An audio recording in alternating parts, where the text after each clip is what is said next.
Political prisoners جو کہ ظاہر ہے سیاسی مقدمات وہ کہتے ہیں عمران خان صاحب ان کے خلاف مقدمات بنے ہوئے 9 مئی وہ کہتے ہیں کہ فالس فلیگ تھا وغیرہ وغیرہ سارا کچھ ہے، اور اب معافی بھی وہیں کے اوپر وہیں وہ آفر موجود ہے کہ آپ معافی مانگ لیں تو آگے بڑھے. کیا ایسا بہتر نہیں ہوگا پہلے انویسٹیگیٹ کریں اور پھر فکس کریں، حقائق بتائیں، شواہد بتائیں اور پھر مطالبہ کریں کہ معافی ہونی چاہیے؟ یا آسمہ صاحبہ دیکھیے بات یہ ہے کہ میں میرے نزدیک تو جی کوئی پولیٹیکل پریزنر والا معاملہ نہیں ہے. دیکھیے جرائم ہوئے ہیں، اس کے اندر کچھ لوگوں کو قید ہوئی ہے، کچھ لوگوں کو سزا ہو گئی ہے.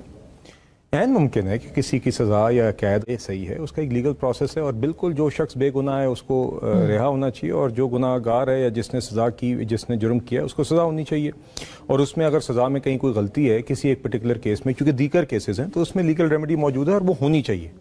مگر میرے نزدیک معذرت کے ساتھ جی یہ 9 مئی کو فالس فلیگ یا اس طرح کی بات میرے نزدیک تو فرینکلی یہ زیادہ مشکل ہے ماننا کہ یہ پی ٹی آئی نے نہیں کیا. میں آپ کو وجہ بتاتا ہوں. ایک شخص ایک دن اس کی قید ہوتی ہے،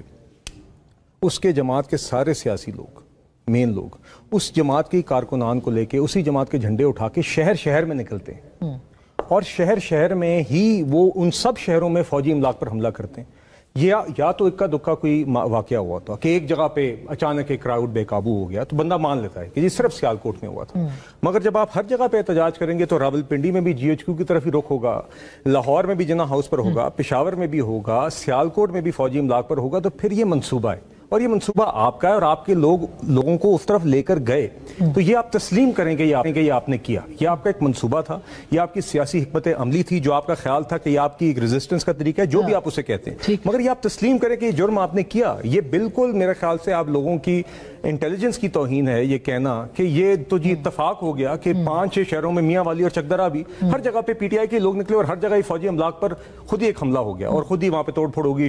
یادگار شہداء بھی اس پر بھی حملے ہو گئے. نہیں وہ صحیح ہے، مگر اس کے لیے پھر تحقیقات اور شواہد، تحقیقات کا طریقہ کار ہمارے کورٹس ہیں، اینٹی ٹیررزم کے کورٹس ہیں، وہاں پہ فیصلے ہو رہے ہیں. کوئی صحیح ہوں گے، کسی پہ آپ سمجھتی ہیں ان کو کورٹس پہ چھوڑ دینا چاہیے، نہ کہ یہ آفر کر دیا جائے کہ معافی کر دیں تو اس کے بعد پھر سب. نہیں میں تو بالکل سمجھتا ہوں جی کہ دیکھیے معافی تو نہیں کیس آپ کو قومی جرم کی مانگنی چاہیے. اگر آپ نے ایک منصوبہ کیا، آپ کہتے ہیں آپ ایک قومی جماعت ہیں، آپ وزارت عظمیٰ پہ رہے ہیں، آج آپ کی خیبر پختونخوا میں حکومت ہے جو ایک فرنٹ لائن ہے دہشت گردی پہ، تو اگر آپ نے فوجی املاک پر آپ نے حملہ کیا منصوبے کے تحت، معافی تو نہیں کیس مانگنی چاہیے.